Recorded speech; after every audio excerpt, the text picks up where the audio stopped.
নমস্কার।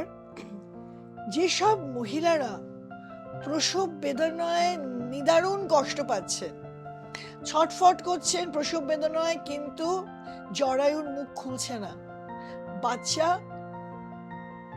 সেই দিয়ে ঠিক মতো বেরোচ্ছে না, এই বাচ্চাকে তাড়াতাড়ি গর্ভপাত করানোর বাচ্চা হওয়ানোর জন্য এবং তাড়াতাড়ি যাতে এই কষ্ট লাঘব হয়, এই জন্য প্রসূতির হাতে যদি নিম গাছের মূল কালো সুতোয় তাগা বানিয়ে বানিয়ে বেঁধে দেওয়া যায়, তাহলে প্রসব বেদনার উপশম হয়।